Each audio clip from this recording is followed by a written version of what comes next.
जय हिंद प्यारे बच्चों मैं राजपूत आपका अपने इस एजुकेशनल चैनल पर स्वागत करता हूं। प्यारे बच्चों, आज हम क्लास 10th का एक बहुत ही इम्पोर्टेंट टॉपिक जो हर बार सीबीएसई बोर्ड एग्जामिनेशन द्वारा पूछा जाता है, जिसको कई नामों से पूछा जाता है, जैसे BPT, basic proportionality theorem, Thales theorem, ठीक है, या इसको स्टेटमेंट देकर भी डायरेक्ट पूछ लिया जाता है। तो इस थ्योरम से क्वेश्चन, नहीं तो ये डायरेक्ट थ्योरम हर बार सीबीएसई में आती ही आती है।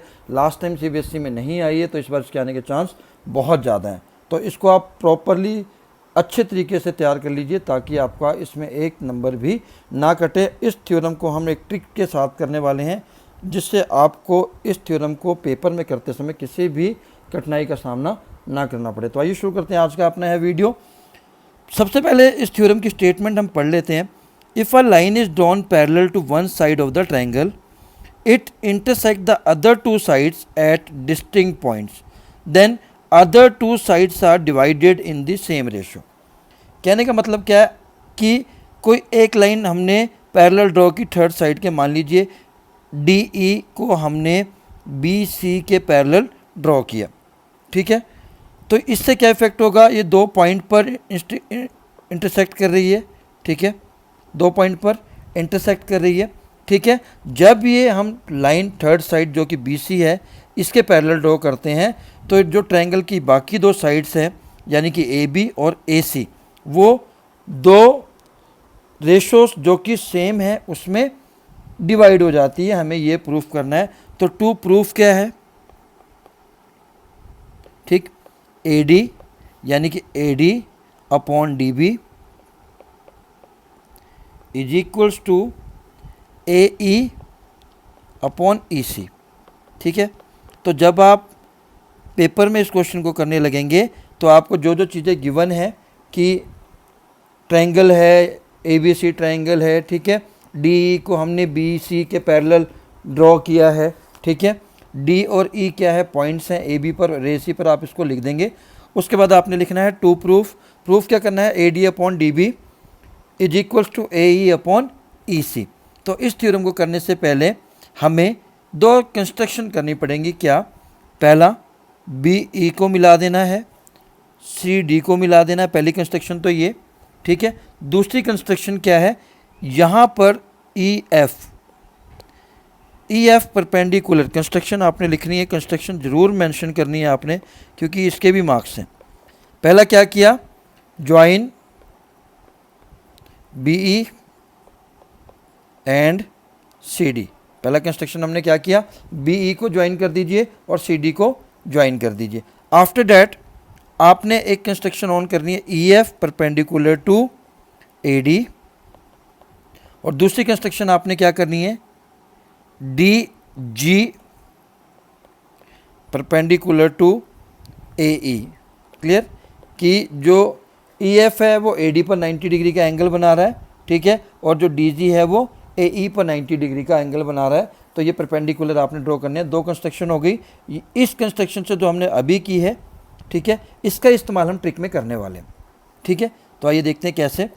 अब हमें इसको प्रूफ करना है।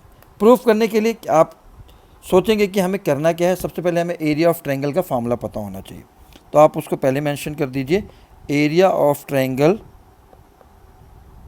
क्या होता है, हाफ बेस इनटू हाइट। इस फार्मूले का हम इस क्वेश्चन के अंदर इस्तेमाल करने वाले हैं, ठीक है। तो आइए शुरू करते हैं प्रूफ में सबसे पहले मैं जिस दो ट्रायंगल को ले रहा हूँ उसको मैं ब्लू से ले लेता हूँ, ठीक है, ADE, ठीक है। Area of triangle ADE, area के लिए AR वर्ड लिख दिया जाता है शॉर्ट फॉर्म में। दूसरी हमें लेनी है BDE, ठीक है, क्योंकि कंस्ट्रक्शन हमने की इसीलिए BDE, ठीक है। तो एरिया का फार्मूला होता है हाफ बेस इनटू हाइट, ठीक है, जो अभी हमने ऊपर लिखा। दोनों के सामने वही सेम फार्मूला लिख दिया मैंने रिपीट करके, ठीक है। अब आप बात करें हाफ ADE का बेस क्या है, जिस पे परपेंडिकुलर ड्रॉ किया, मतलब AD, ठीक है। और जो हमने पहले AD के साथ ड्रॉ किया था EF, इसको आपने दोनों के साथ लिख देना है, ऊपर और नीचे। ये ट्रिक है।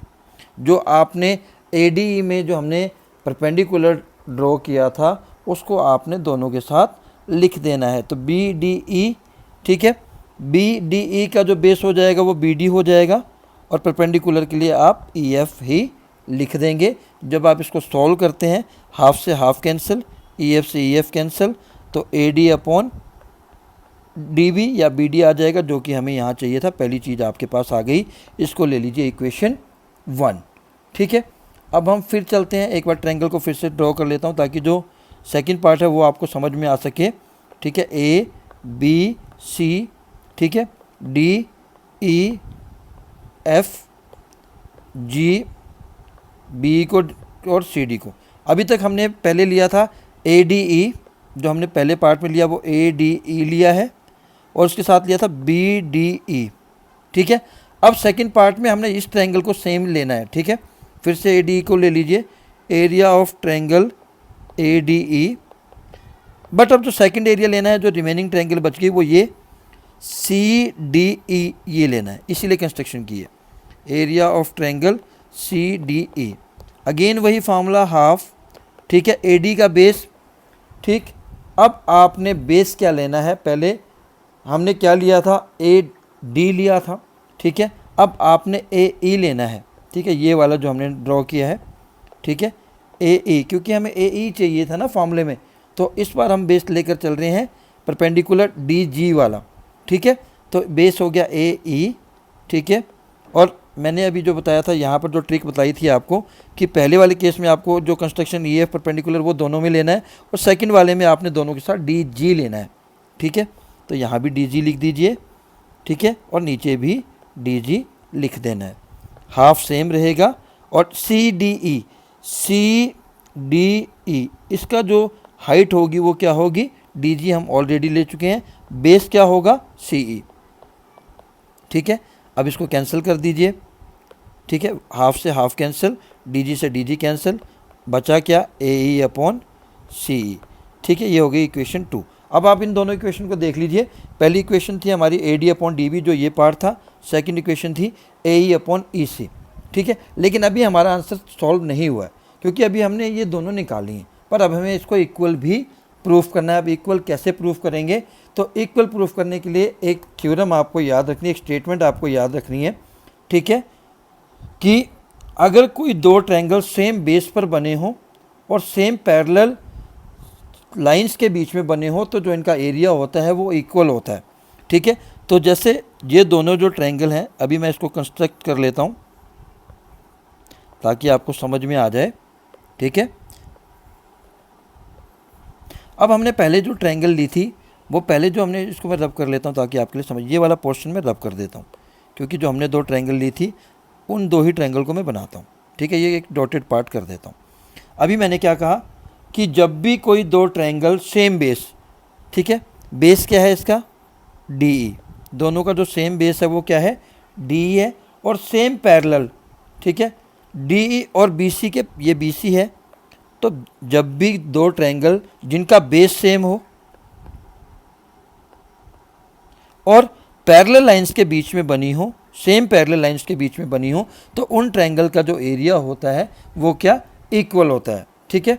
तो आप क्या लिखोगे, area of triangle BDE is equals to area of triangle CDE, reason because they are on the same base and between same parallel line, ठीक है। तो इसका कंसेप्ट का इस्तेमाल हमने जो पहली इक्वेशन थी जहां हमने लिया था area of triangle ADE, clear, मैं ये बता देता हूँ, एरिया ऑफ ट्रायंगल ADE और BDE, ठीक है, ठीक है, ये लिया था हमने, जिसका आंसर आया था हमारा AD अपॉन DB, ठीक है, AD अपॉन DB। अब मैंने क्या किया, मैंने ये प्रूफ कर दिया कि जो एरिया ऑफ ट्रायंगल BDE है वो एरिया ऑफ ट्रायंगल CDE की बराबर है। तो मैं BDE की जगह क्या कर सकता हूँ, CDE कर सकता हूँ, ठीक है, CDE कर दिया। CDE करने से CD वाली वैल्यू हमारी क्या आई, AE अपॉन CE, ठीक है। तो इसको ले लेते हैं इक्वेशन 3, इसको ले लेते हैं equation 4। By comparing equation 3 and 4 आपका जो A D upon D V है वो किसके इक्वल आ जाएगा, A E upon C, hence prove. तो ये थी प्यारे बच्चों बीपीटी, ठीक है, जो बहुत ही इंपॉर्टेंट है। इसके बेस पे क्वेश्चंस हम नेक्स्ट वीडियो में करेंगे। आज के लिए इतना ही। जय हिंद, जय भारत।